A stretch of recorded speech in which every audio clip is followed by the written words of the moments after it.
Hello, my name is Marcus. I'm the compiler of a collection of therapy quotes entitled Psychoanalytic Self Awareness Quotes. This is TQ 245.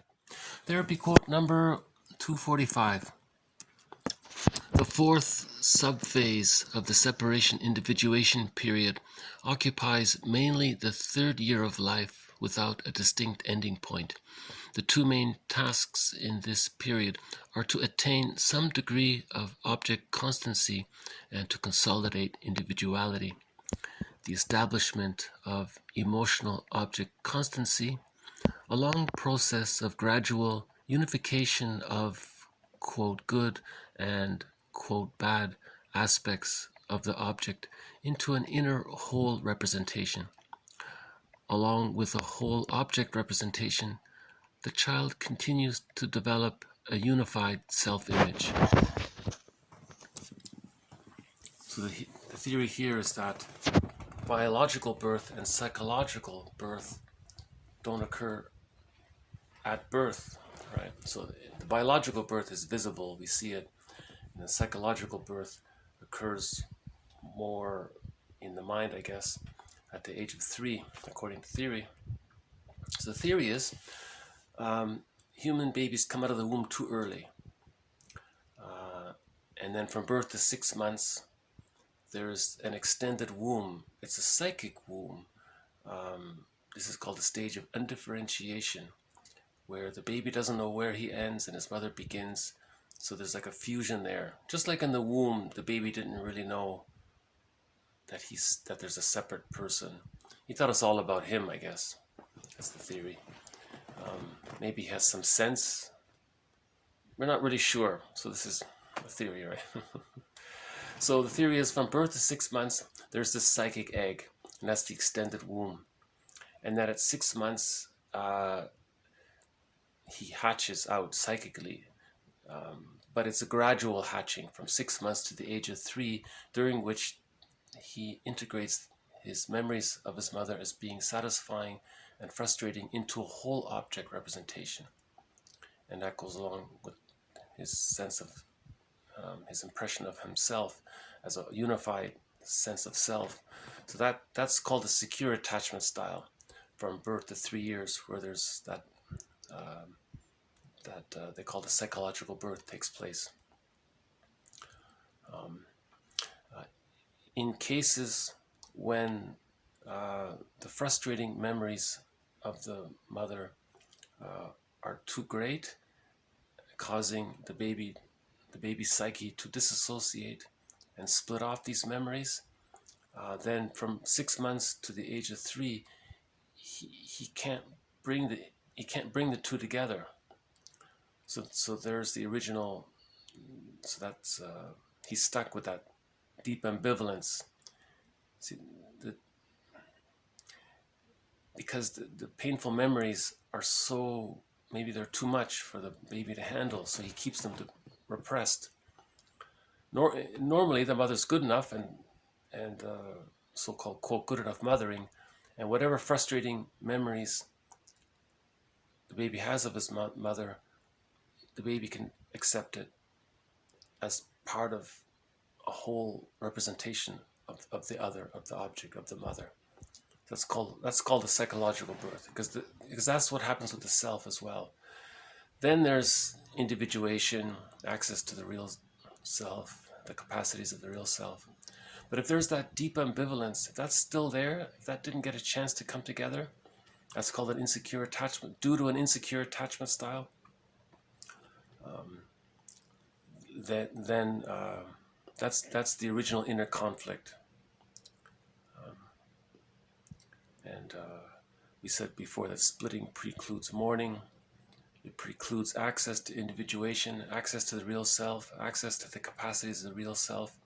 Because you need the psychological birth. You need the psychological birth to feel gratitude and to connect with your real self, to have mutuality, to have satisfying relationships, and to know your unique individual wishes, rather than being caught in this drama of the gifted child, right? The drama of this is developmental trauma. If the splitting is still there, that's a developmental trauma. And then you're caught in transferring these two parts, self-representation, self and other representations, onto others in an attempt to master the trauma. So that's repetition compulsion gone awry. That involves the distortion of reality because you're still struggling with trying to bring the splits together into a whole object representation. Right?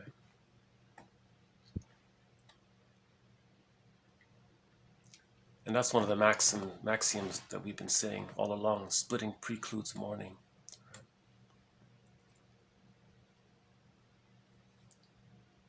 You see, these splits, you've got the part other representation of the mother being rejecting, the part other representation of the mother being satisfying. And then with the self, you have the self representation of being loved and the self representation of being, that's the hungry, enraged, empty part self. So now you have these four parts, and in adult, chronological adult life, the psyche is going to project one of these four parts onto others. And it's going to try to, the idea is it's trying to integrate them. But what it's doing, it's distorting reality in an attempt to integrate them. And mourning doesn't, you see, you can't go back in time to relive that. But that's sort of the positive intention of all these projections, is to get in touch with these different parts so they can come together, coalesce, and form a whole object representation and a whole self-representation. That's the psychological birth, they call it.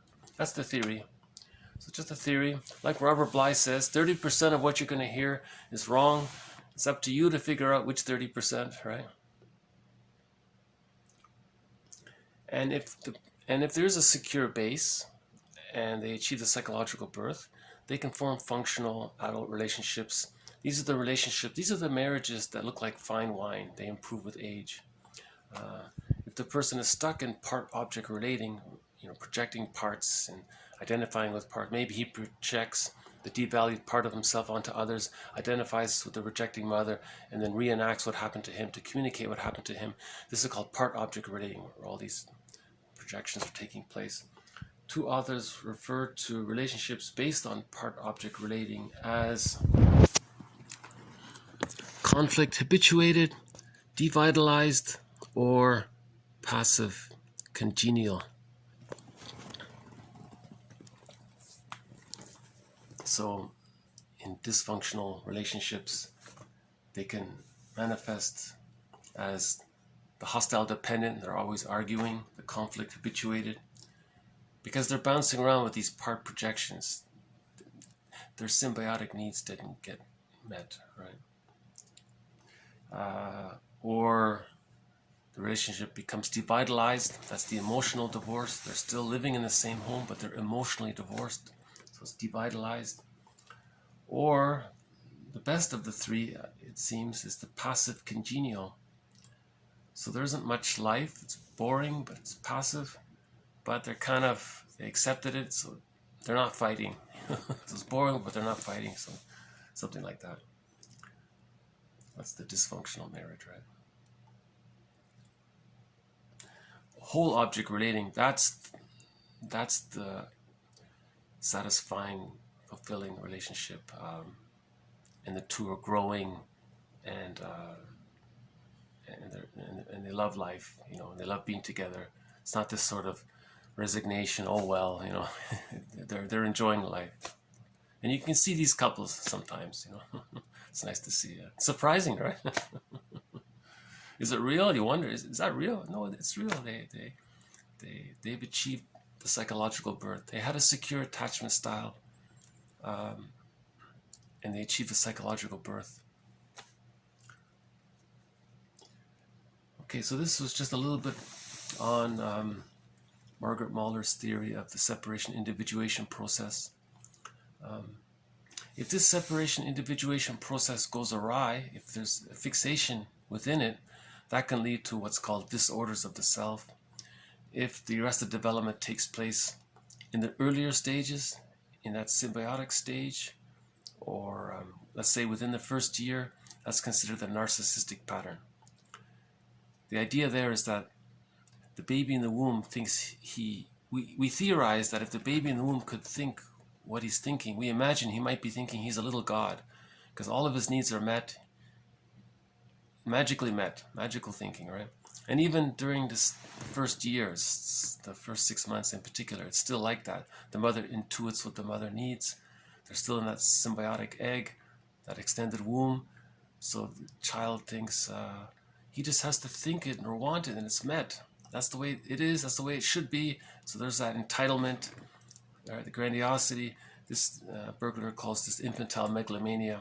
So this, if the arrested development takes place there, that can lead to the narcissistic pattern, where the self, where the baby identified with the aggressor.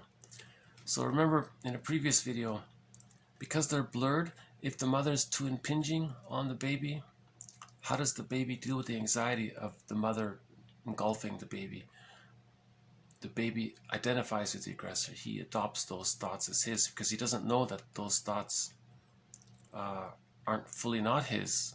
So and these are anxious thoughts. He's got to handle these thoughts, so he identifies with them as his own. So he incorporates them, and right. So the narcissistic pattern is basically psychically, the child is identified with the mother.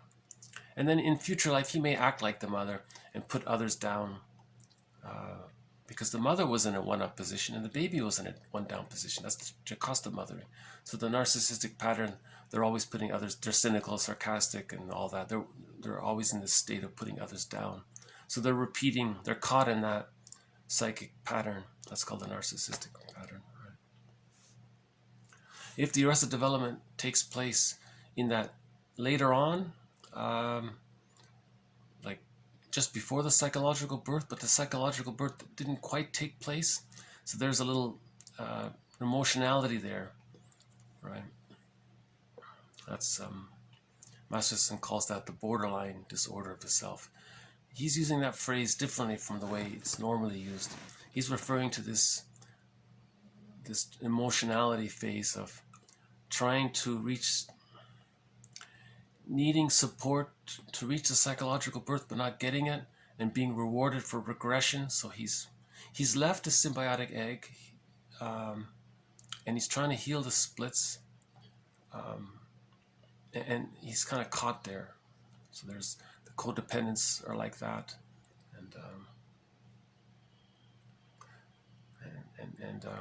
you know, and if they're clients, this latter type, you can use confrontation with these clients. You can ask them why. It's reality testing.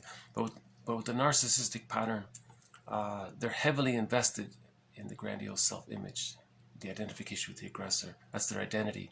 So it's more difficult to he calls it, you have to offer them mirroring interpretations of narcissistic vulnerability to help them ease out of that symbiotic and disidentify with the aggressor to reach the psychological birth, right? So object relations theory and Margaret Mahler's developmental theory go together, and Masterson calls that the Masterson approach. Because he added a lot of new terms, and he advanced it and clarified it and synthesized it. So I think it's fair to call it the Masterson approach, right? All described in his books. Yes, he's one of the mentors in this series. Masterson, Karen Horney, and Edmund Bergler are the three main mentors in this series. Okay, so this, I'll just leave it here. This has been a little bit on the fourth subphase of the separation-individuation process. So the four subphases, there's the stage of symbiosis, and then there's differentiation, then there's practicing, and then there's rapprochement. That's the emotional refueling. He's exploring, leaving, he's on his own, but he hasn't fully internalized the holding interject, so he comes back for refueling. So there's this going out and coming back quality to it, right? Yeah, and as we said, if the arrested development takes place before the age of 3, this is the insecure attachment style, Relationships are based on part-object relating, which can appear as either conflict habituated, that's the hostile dependent, they're always arguing, devitalized, that's the emotional cutoff, the emotional divorce, or at best the devitalized, let's stop arguing, passive congenial. So maybe that's some kind of resignation, some kind of compromise. Maybe it's some kind of acceptance of it. So we'll have a future quote from Kuber and Heroff in a future video. Okay, so I'll just leave it here. So thank you very much. This has been TQ45. I realize this is a little, Margaret Mahler's theory is still is imperfect, I guess, but it does offer some sense of what takes place from biological birth to psychological birth, right? TQ45. More next time. Thank you. Bye for now.